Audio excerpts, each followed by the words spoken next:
Hi, my name is KHerman. I am the Special Programs Coordinator at my school, and recently I've begun co-teaching a class of English 4 to serve scholars in the 12th grade with learning disabilities in the general education curriculum.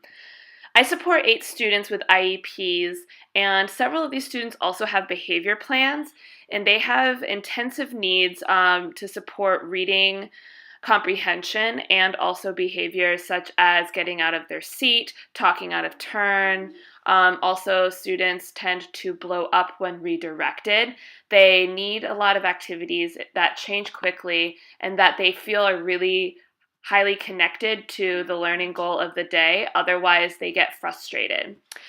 I began this lesson with sort cards. You can see here that there are some images, there are phrases and guiding questions, there are synonyms of the words.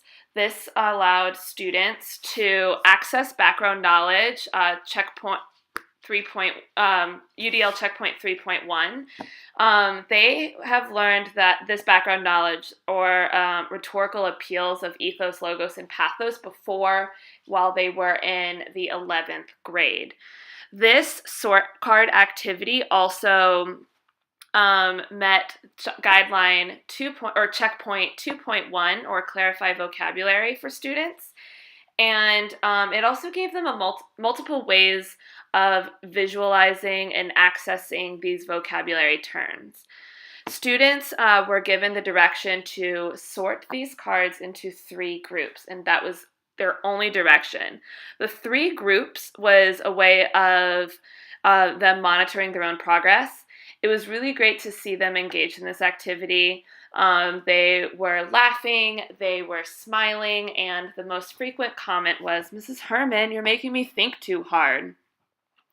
These students were able to stay in their own seats, and some of the cards that are unfortunately not pictured very clearly, students were able to see phrases that they might be able to pull out of a text and associate it with an image or the term of ethos, logos, or pathos.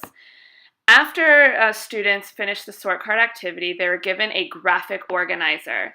This was the second day we were using the text, and we were reteaching the lesson from the day before, going over the speech by Benzinir Bhutto, Ideas Live On. We did a brief task analysis of the exit ticket from the day before, which the students were to rewrite using strategies from today's lesson, or this day's lesson. Students then did a brief task analysis of what was required. This again hits UDL checkpoint 6.4, allowing students to monitor their own progress. They're also able to set appropriate goals for themselves, and by referencing, does this help us meet our task or our end goal for the day throughout the lesson and throughout student work, it helps meet checkpoint 8.1 as well.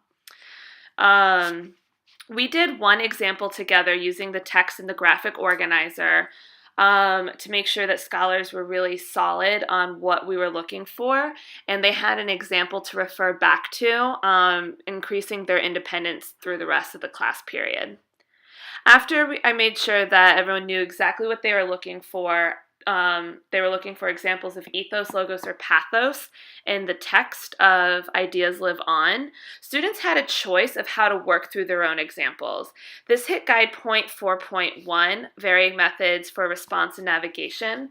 Students could either go chronologically through the text, they could bounce around as their needs fit, or they could go through each appeal at a time, starting with ethos, logos, or pathos based on their own preferences.